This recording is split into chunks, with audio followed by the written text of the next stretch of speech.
It's 22,000 pages. It weighs 365 pounds. That's a free trade agreement? One paragraph, we have free trade.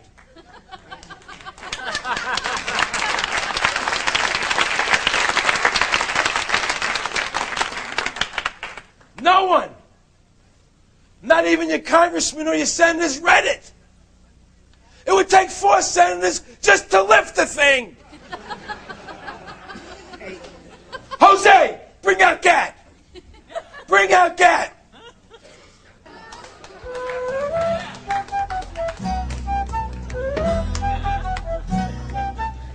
Dump it.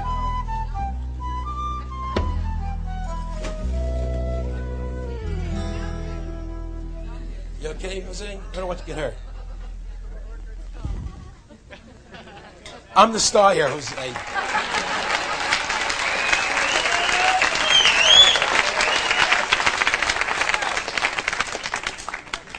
And 2 arch rivals running for president, Dole and Clinton, pushed everybody to sign it. I'm pleased to announce that an understanding has been reached with Senator Dole. For the past 50 years, our country has led the world to create a more open and a more prosperous trading economy. I will be writing a personal letter to each of my Republican colleagues in the Senate enclosing all of this material, asking them to read it very carefully and suggesting that, in my view, we ought to be all in support of GATT when it comes up next week. They don't know what it says. Do you understand the implications of that? It's time to wake up. And I'm here ringing the bell. Because nothing works. Healthcare, welfare, taxation, education, inflation, deflation, politicians lying, people dying, police state, subjugate, corruption, corruption, corruption, corruption!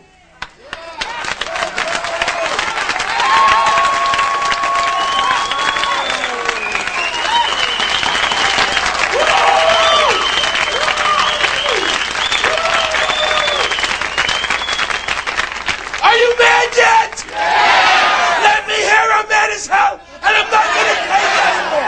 Come on. I'm mad as hell, I'm not going to take it anymore. I'm mad as hell, I'm not going to take it anymore. I'm mad as hell, I'm not going to take it anymore. We're mad as hell, and we're not going to take it anymore.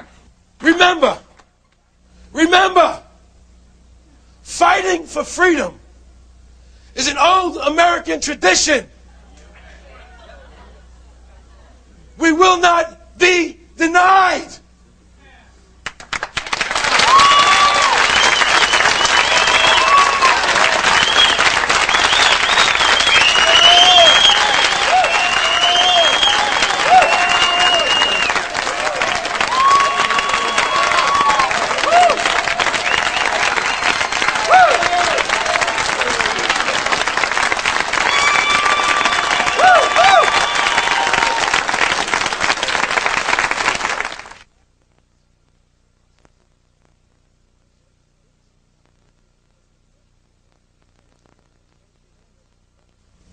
Recently, the Associated Press reported the results of a national poll asking Americans if they trusted their government.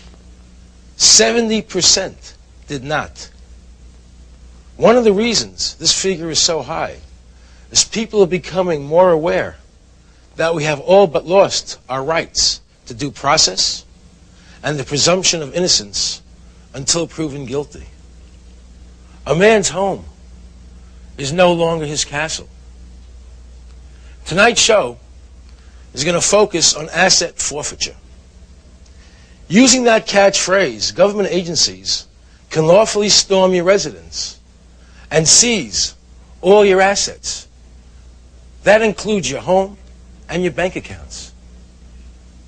Last year there were over 250,000 asset forfeitures. That's 5,000 every week. And 80% of those victims were never charged with a crime, much less proven guilty of anything. And in some cases, people were even killed in the process. Captain DeWitt here. Yeah. I'm on a search warrant with the Hidden Hills crew on this marijuana eradication thing. Yes. And they just, looks like 927D here. At the location? Yeah. Somebody there? No, we put them down. We killed him? Yeah. It's scary, you know. I never, ever would have thought that I would witness my husband executed, literally executed, third world country style. Donald Scott died in his living room on October 2nd, 1992, gunned down by police.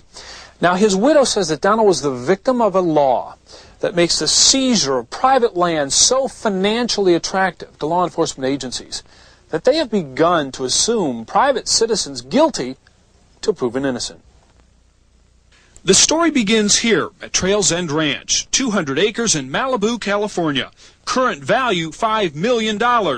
Landowner Donald Scott was a multi-millionaire due to a family inheritance. He was handsome, prosperous, and married to Frances Plant, a woman half his age. But their passion for each other blinded them to age differences. I would tell him he's 61 going on 16. He had so much energy, and he was just so much fun to be around. We had the best time.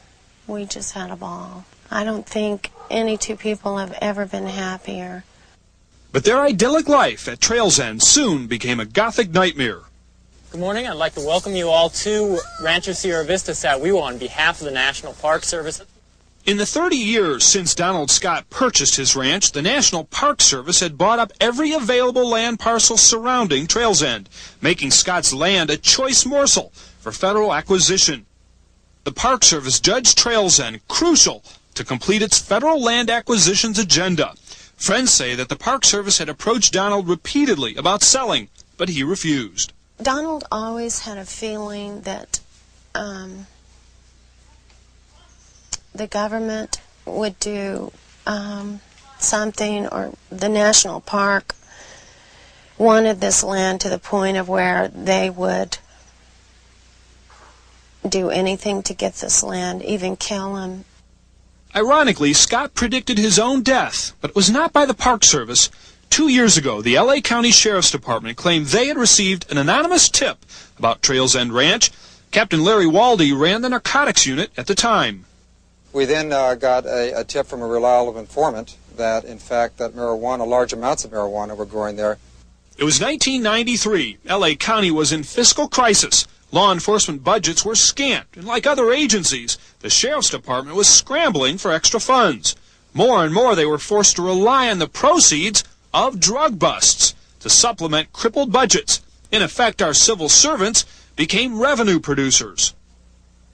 Discovering drugs on private land allows a law enforcement agency to seize the property, sell it, and take the profits. That is called asset forfeiture. It is highly controversial in that it gives an incentive to law enforcement agencies to say that drugs exist, to pretend that drugs exist, even when there aren't any. Financially motivated to confirm the anonymous tip, Deputy Sheriff Gary Spencer ordered aerial reconnaissance, and DEA agent Charles Stowell complied. In a fly over the ranch, he claimed he saw 50 marijuana plants attached to lines suspended from tree branches. There is virtually no way that Stowell could have seen through that canopy of trees. It's like a rainforest. It's impenetrable. Michael Bradbury is district attorney for Ventura County. His investigators studied the Scott case for months. Their findings were explosive, concluding the L.A. Sheriff's Department was motivated in part to seize the ranch for the government. I think Agent Stowell was under tremendous pressure from the Los Angeles Sheriff's Office in the person of Deputy Spencer to come up with the opinion that marijuana was being cultivated on the ranch. As a matter of fact, after Stowell